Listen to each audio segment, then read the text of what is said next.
Bismillahirrahmanirrahim. Assalamualaikum warahmatullahi wabarakatuh. Sebelum kita mulai, kita baca Fatihah dulu untuk seluruh guru-guru kita yang pernah mengajarkan kita. Al-Fatihah. Bismillahirrahmanirrahim. Alhamdulillah. Ar-Rahmanirrahim.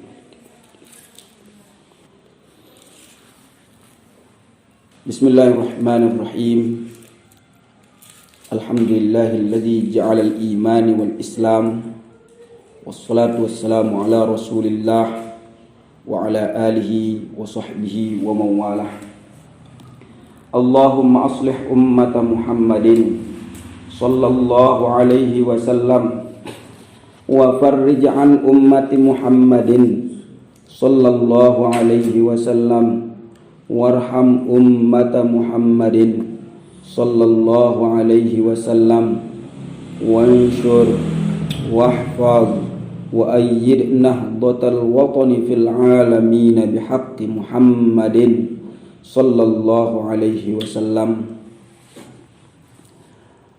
Saudara-saudara, para sahabat yang berbahagia, bahwa kali ini pelajaran kita adalah faslun fi ta'zimil ilmi wa ahlih, pasal tentang ta'zimil ilmi wa ahlih, menghormati ilmu dan ahlinya. Ya'lam bi anna talabal ilmi la yanalul ilma wa la yantafi'u bihi illa bi ta'zimil ilmi wa ahlihi wa ta'zimil ustadi wa tawqirihi. Ketahuilah bi anna talabal ilmi,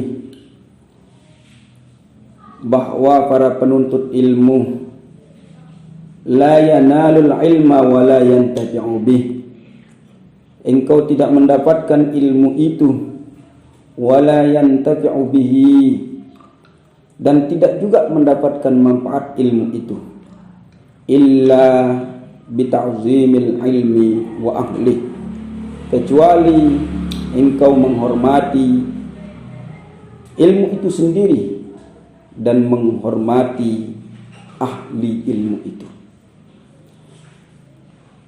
Wa ta'zimil ustazi, dan engkau menghormati guru-gurumu. Qila ma wasala man wasala.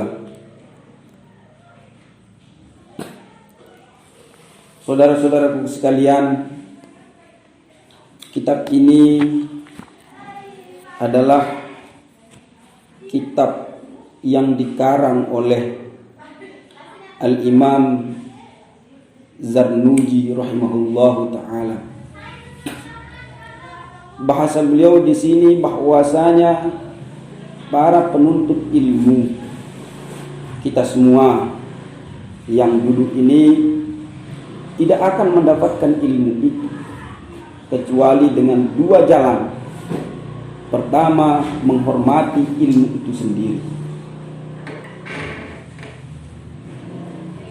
Bagaimana cara menghormati ilmu itu?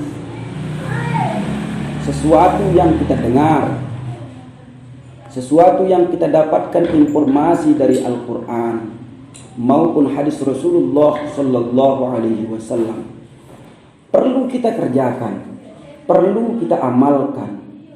Andai kata kita belajar tentang akhlakul karimah, maka berakhlaklah dengan baik. Andai kata kita belajar tentang fikih, maka berfikihlah dengan baik. Misalnya dulu kita belajar tentang uduk saja, tentang bersuci saja, tentang suci, maka perlu kita kerjakan tentang kesucian itu. Atau suci dalam tatanan tasawuf misalnya, di sana kita perlu mensucikan jiwa raga kita, hati kita perlu kita sucikan. Lewat apa? Lewat zikrullah, lewat amal soleh, lewat yang lainnya itu artinya kita menghormati ilmu. Barulah Allah mengangkat kita.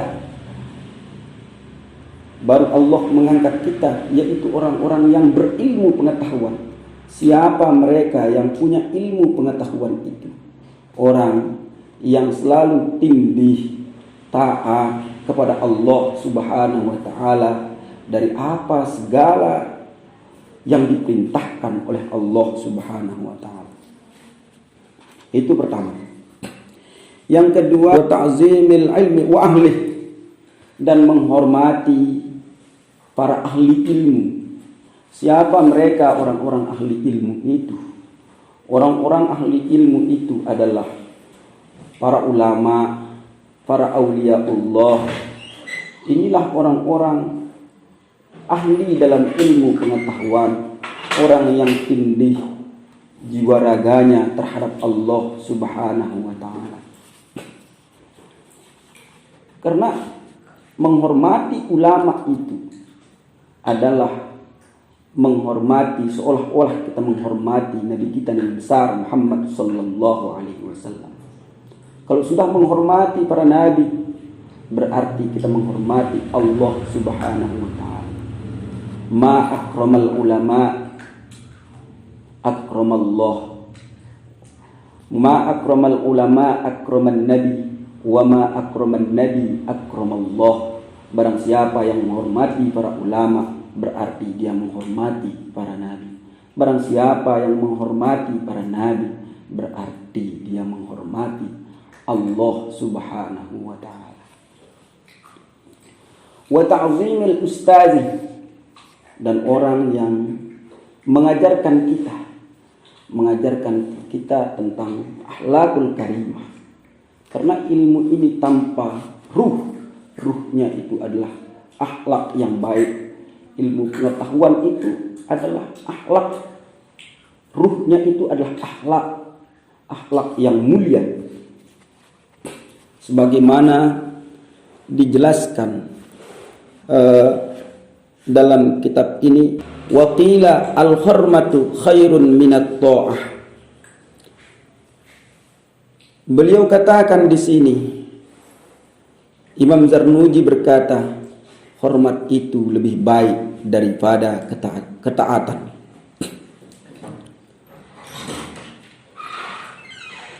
Ala tara annal insan, bahwasanya manusia la yuparu bil maksiyati, mereka itu tidak kufur dengan kemaksiatan. Mereka itu tidak kufur dengan kemaksiatan.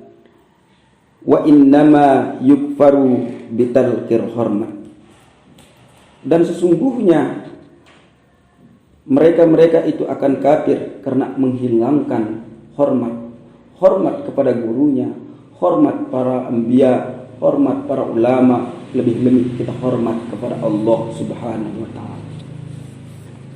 Bagaimana caranya?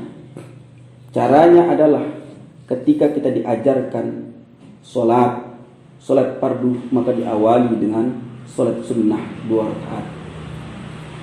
Maka itu harus kita kerjakan. Itu caranya kita menghormati Rasulullah sallallahu alaihi wasallam. Jangan sampai kita mengatakan bahwa ini bid'ah, ini di sana bid'ah. Itu tidak tahu namanya bid'ah. Misalnya yang dipakai hadis oleh orang-orang yang lain, kullu bid'atin dhalalah wa kullu dhalalatin finnar. Kalau ini terus menerus dipakai, sementara kullu itu harus dibatasi. Harus kita batasi kullu di sini. Karena banyak, bukan kullu setiap segala sesuatu itu harus terus menerus kita yakini seperti itu. Tidak. Misalnya dulu, kullu ma'in hayyun, setiap air itu adalah sumber kehidupan. Tidak semua air sumber kehidupan. Air racun pun bisa kita mati. Berarti tidak semua air itu menghidupkan kita. Tidak semua air itu bisa menghidupkan kita. Lalu mereka mengatakan ini adalah bid'ah. Andai kata kita pakai hadis ini bagus, tetapi harus kita batasi. Kalau tidak dibatasi, maka hadis yang lain juga akan tabrakan dengan hadis yang lain. Misalnya, man sanna sunnatan hasanatan falahu ajruha wa man ajruha biha ila yaumil qiyamah. Barang siapa yang memulai, berarti yang memulai ini adalah sesuatu yang baru. Setiap kita memulai, maka harus itu bid'ahkah? Tidak. Maka harus kita memulai dengan definisi apa itu bid'ah.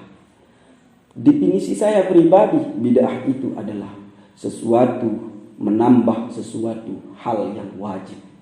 Misalnya sholat zuhur 4 rakaat ditambah menjadi 5 atau dikurangi menjadi 3, itu adalah bid'ah mungkar. Mungkin hanya ini yang dapat saya sampaikan. Kalau ada kekurangan, saya mohon maaf. Wallahul muwaffiq wal hadi ila sabilir rasyad. Assalamualaikum warahmatullahi wabarakatuh.